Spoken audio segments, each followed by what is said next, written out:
In the name of Allah, the most compassionate, the most merciful, my dear friends and fellows, a person, my old acquaintance, he used to be a friend, has become a good businessman and also the president of trade union.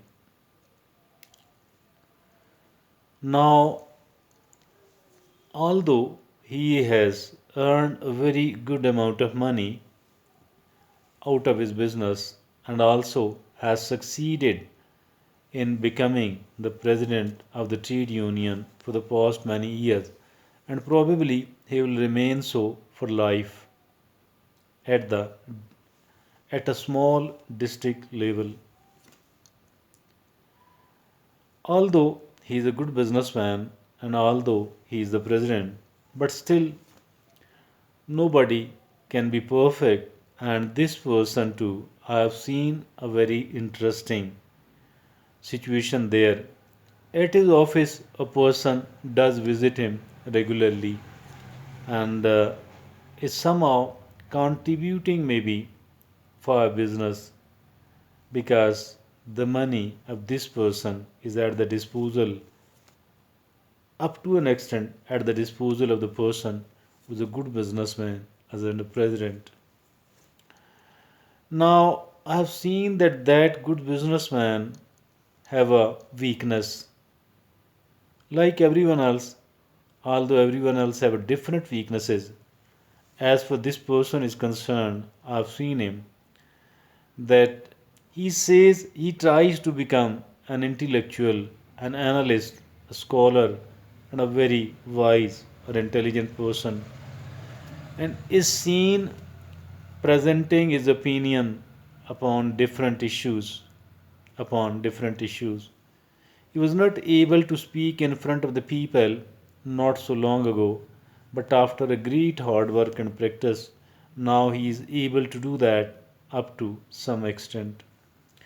This person says this person desires to be appreciated against every opinion, and the person who visits him regularly, the person I'm talking about, knows this weakness of this good businessman, Mr. President. And what he does is that he does appreciate, he does agree almost everything else said by that good businessman and the president.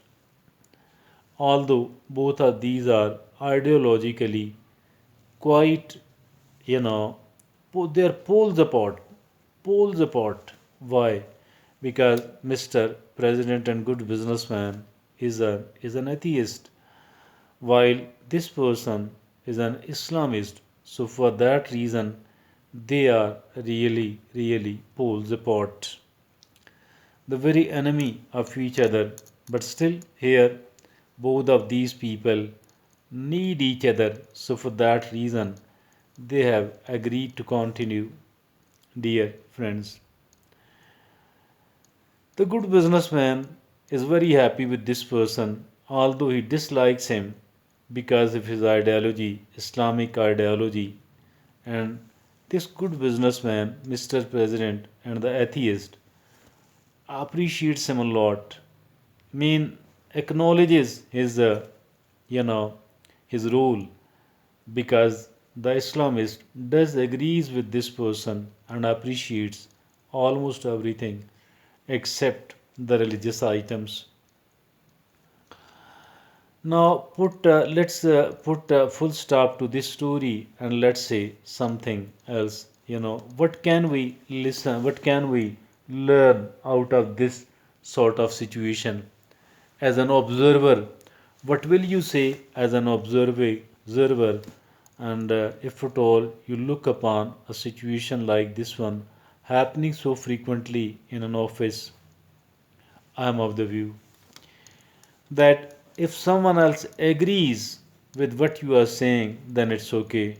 But if at all somebody does not agree and does criticizes, I think that is something good for you. Why? Because the flaws, the weaknesses of your opinion will emerge, and you will be able to reform, to update, and upgrade your opinion.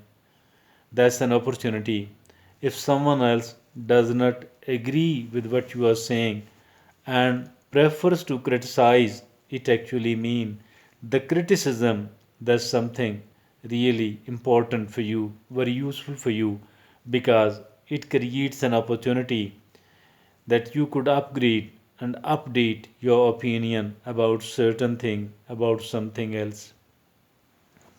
And if at all another person not only disagrees, rather present another opinion, a counter opinion, that's even more useful. That's also quite useful. This actually means that earlier you were having one option, now you do have more than one option. You should pay, you should listen to it attentively, should pay attention to it, and if at all it is the right and the good one, if at all it is better than what you were holding earlier, it actually means that you should switch over.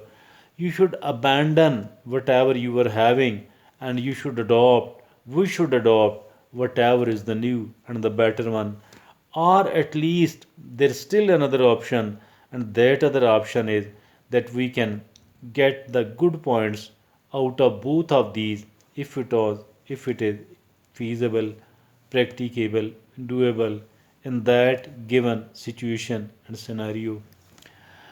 Always enjoy the disagreement and do not look for those people who are found agreeing with you for all the time, for most of the time, because these people will not be able to help you improve your opinion about certain thing.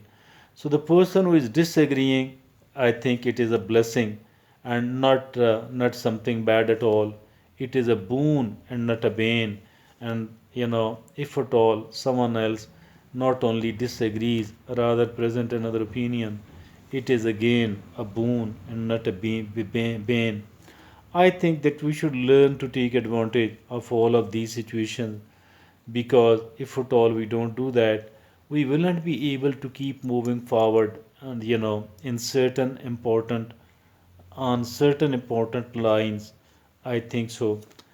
Let's try to become a new person by being a very tolerant, very patient, and always ready to accept your fault, the fault in your opinion, the lacunas, the weaknesses of your opinion, policy, and you know your point of view. Always be ready to improve, because improving is very necessary to live here honorably in this world. Thank you.